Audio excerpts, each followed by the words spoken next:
Fokus negeri di bawah Bayu. 79 penduduk terjejas banjir ditempatkan di 2 pusat pemindahan sementara. Perinciannya langsung bersama Redwin Robin di Kota Kinabalu. Silakan, Ed. Baik, Sahih. Seramai 79 penduduk terjejas banjir melibatkan 14 keluarga di Pinampang dan Putatan ditempatkan di 2 pusat pemindahan sementara PPS. Manakala banjir di daerah Kota Kinabalu dan Tuaran semakin pulih. Menurut kenyataan Sekretariat Jawatan Kuasa Pengurusan Bencana Negeri Sabah, 26 penduduk melibatkan 5 keluarga dipindahkan di PPS Dewan Kebudayaan Pinampang. Di Putatan, seramai 53 penduduk daripada 9 keluarga berada di PPS Dewan PPR Seri Keramat yang diaktifkan pagi tadi. Hujan berterusan sejak petang semalam mengakibatkan beberapa kawasan dinaiki air, antaranya di Kota Kinabalu, Pinampang dan Tuaran. Beberapa jalan utama juga dinaiki air menyebabkan kesesakan lalu lintas. Sementara itu, Pejabat Daerah Pinampang selaku Pusat Kawalan Operasi Bencana Daerah PKOB sentiasa siap siaga bagi menghadapi kemungkinan bencana banjir yang dijangka berlarutan sehingga awal tahun depan.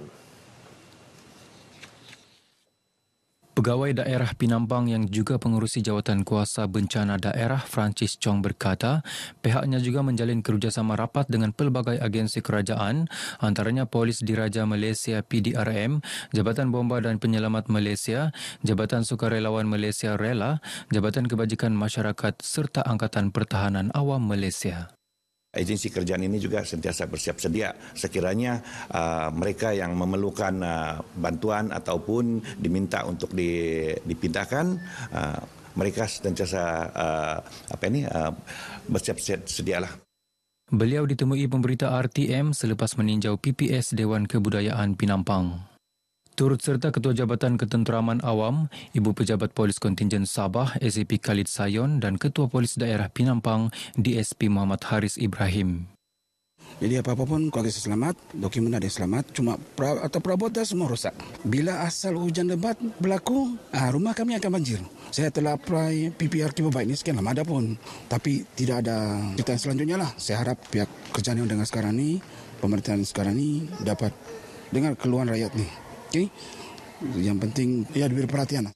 Yang semalam tu lepas kami balik dari kerja jam 10, kami kena hantar setakat ini di Dongon saja, tidak sampai di rumah. Sebab jalan tempat kami banjir sudah. Ya sangat-sangat takut juga. Sebab dalam kan. Warga Pinampang yang memerlukan bantuan boleh menghubungi PKOB Daerah Pinampang, Balai Bomba dan Penyelamat Pinampang serta Bilik Gerakan Ibu Pejabat Polis Daerah Pinampang. Penduduk yang tinggal di kawasan berisiko bencana banjir diingatkan sentiasa mematuhi arahan pihak berkuasa dari semasa ke semasa. Ia termasuk berpindah ke kawasan lebih selamat sekiranya diarah berpindah. Menteri Pembangunan Masyarakat dan Kesejahteraan Rakyat Datuk Shah Hilmi Yahya berkata, langkah itu bagi mengelak perkara tidak diingini berlaku sekaligus memudahkan operasi penyelamatan. Dalam pada itu, beliau meminta ibu bapa atau penjaga memantau ketat pergerakan dan aktiviti anak-anak setiap masa ketika banjir.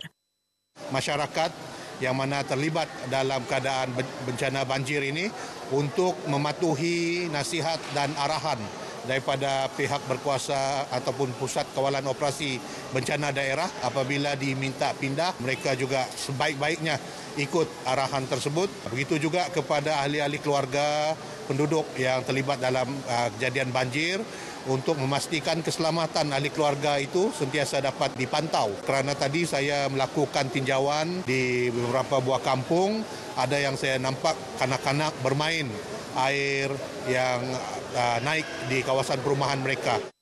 Beliau bercakap kepada RTM ketika meninjau Pusat Pemindahan Sementara PPS Dewan PPR Seri Keramat Putatan. Aku sampai je ngemas-ngemas terus dia macam naik kan. Dia naik terus dia naik begitu. Bomba semalam hantar pergi Dewan Kampung Ketiau. Ini pun memang first time setinggi itu dengan kami. Sebab kami pun lama saya di situ. Ini mami yang kasih selamat dia, tapi dia nama dia baby. Karena suruh bangun jam 2 subuh. Dari jam 1 subuh tu memang tinggi sudah air tu, tapi jam 2 subuh masuk sudah, jadi kami terpaksa berpindah. 252 penduduk kampung Tanjung Kapur Kudat hilang tempat tinggal selepas 20 rumah jenis tidak kekal musnah dalam kebakaran awal pagi tadi. Bagaimanapun tiada kemalangan jiwa dilaporkan dalam kejadian kira-kira 2.28 pagi itu. Kesemua penduduk daripada 44 keluarga itu kini ditempatkan di Pusat Pemindahan Sementara PPS Rumah Rehat Daerah Kudat. Penolong Pengarah Bahagian Operasi Jabatan Bomba dan Penyelamat Malaysia JBPM Sabah, Misran Bisara dalam kenyataan memaklumkan seramai 20 anggota dari Balai Bomba dan Penyelamat BBP Kudat dan Balai Bantuan BBP Kota Merudu bersama 3 jentera dikejarkan ke lokasi kejadian untuk operasi pemadaman. Operasi terkawal pada 4.21 pagi sebelum tamat sepenuhnya pada 6.43 pagi. Punca kebakaran masih dalam siasatan. Bajet 2023 yang dibentang Jumaat lalu terus mendapat pelbagai reaksi. Timbalan Ketua Menteri Datuk Seri Panglima Dr. Jeffrey Kitingan menyambut baik peruntukan berjumlah RM6.3 bilion untuk Sabah dalam bajet 2023. Bagaimanapun beliau berharap Kerajaan Persekutuan menambah jumlah peruntukan itu sehingga 25% pada masa akan datang. Jelas Datuk Dr. Jeffrey ia bersesuaian dengan geografi negeri ini yang lebih luas berbanding negeri-negeri lain di Semenanjung. Kita punya hasrat ialah supaya mungkin proportion untuk Sabah dan Sarawak harus dinaik sehingga 25%. Iaitu 25% di Sabah, 25% di Sarawak. Ya, biarlah 50% di Semenanjung. Datuk Dr. Jeffrey yang juga Menteri Pertanian dan Perikanan berkata demikian kepada pemberita selepas merasmikan Pesta Durian dan Buah-buahan Keningau 2022 di Keningau. Dalam pada itu, beliau melihat langkah kerajaan menaikkan jumlah bantuan musim tengkuju daripada RM600 kepada RM800 dalam bajet 2023 amat bertepatan bagi meringankan beban golongan sasar. Baik, sekian berita dari negeri di bawah bayau untuk petang ini. Berita seterusnya kita kembali ke Angkasa Puri bersama dengan Sahi. Teruskan Sahi. Terima kasih Edwin. Baik, kita akan